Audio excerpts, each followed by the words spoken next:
Quentin, nice to meet you today. And you? FairCharge, how's things going? Can you give us an update on how it's going? It's good. So what we do is we lobby government for more kind of EV-centric policies. We talk to politicians, we talk to the press, we talk to just general drivers about the pros and indeed the cons of owning an EV. So our mission is to kind of get more people to understand the facts about owning an EV. And we've published this little book of EV myths, which gets rid of all the nonsense, is the word I'd use, that you read regularly in the newspapers and see and hear on TV and radio. So it's interesting you're bringing up the nonsense, because disinformation, we in the EVANI we're very much focused on rapid charging, trying to extend that. That seems to be on a trajectory where it's starting to get better. It's not by any means over, but we are seeing disinformation as the biggest thing that we have to challenge now. It is the biggest threat to the EV transition, not just here in the UK, but globally. We've done research that shows that it's in France, it's in Germany, it's America. You know, it's just places like, Denmark and Finland where they are so, they've got their EVs there, they can see them working, and everybody says, yeah, well, what's the fuss about? But here in Britain, no, we're still doing this culture war.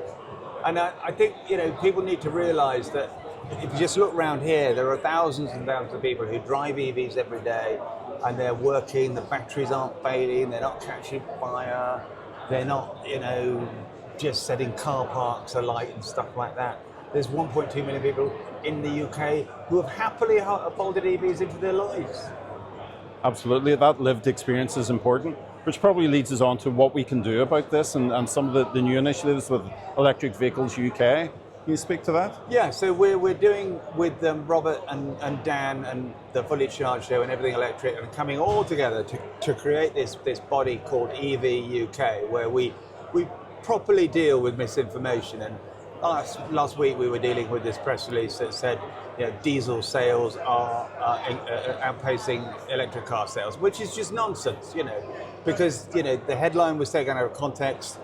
And there were 56,000 EVs sold in September, and there were 13,000 diesels. So hold on, how does that work? So, it's very important that we do this rapid response group. So we tell journalists that actually that headline is completely wrong, and you've got to look at the figures in the right way to stop it being amplified 1,000 times on social media. So all we want are the facts to be out there, the truth about EVs. That's our mission, not all this, anti-EV stuff, which is being propagated by people who are trying to make a career on social media out of hating EVs, and they know they get the clicks. And also we talk to journalists and they say, well, the editor likes this because we get lots of clicks if we do anti-EV stories. So, that's crazy. Meanwhile, a potential £36 billion uplift to the UK economy is being threatened by keyboard warriors. Yeah, it's really interesting that rise. I mean, the change is coming. I don't think they can stop the change coming. They're just trying to slow it down with FUD, the fear, uncertainty, and doubt. People off. They you absolutely read these things and you see them so many times. You think, well, that must be true. You just read the headline. EV responsible for Leeton car park fire. It wasn't. It was a diesel Range Rover. And how many people say to me, well, of course, it was an electric car that caught fire in that car park.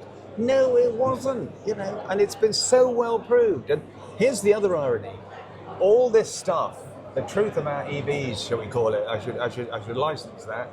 Is on your phone. If you really want to find out, it's all there. Batteries, degradation, fires, EV reliability, the fact that second-hand EVs are now, on a par with second-hand petrol and diesel.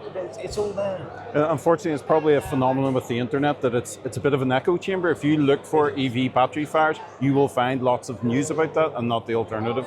But Electric Vehicles UK really does have an opportunity to get a consistent source of truth out there. So I really think that's a positive thing. And I think we're going to get the car makers who know most about this stuff. They know how their batteries last and what parts need replacing and what parts go wrong and stuff like that.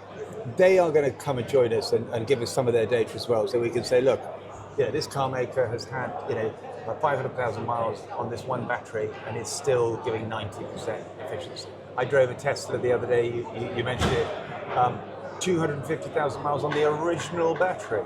So batteries aren't failing. You know, you read that all the time, oh, I need a battery for 5 years. You know, I'm not going to buy one of those. Yeah. Where can we find out more information about some of the initiatives you're working on? Okay, so look, so for the little book of EV myths, go to www.faircharge, all one word, .co.uk. That's the website. You can download it from there. And all the stuff about what we do and our support in Parliament and all the initiatives, it's all on there. So faircharge.co.uk. Well, thanks very much for your time, and you know, you're recognised in the industry, so that it's important to have people like you pushing the reality here. So thanks very much. Yeah, we're doing our best. All we want is cleaner air, energy independence, and cheaper electric cars for all. Because you can, ultimately, I want to be able to say to people, you can have an EV and drive it for free. You know, free electricity from solar and wind, and you know, your batteries in your house and your solar on your roof. Yeah. Why wouldn't you? Exactly. Thanks very much for your time. Pleasure. Thank you.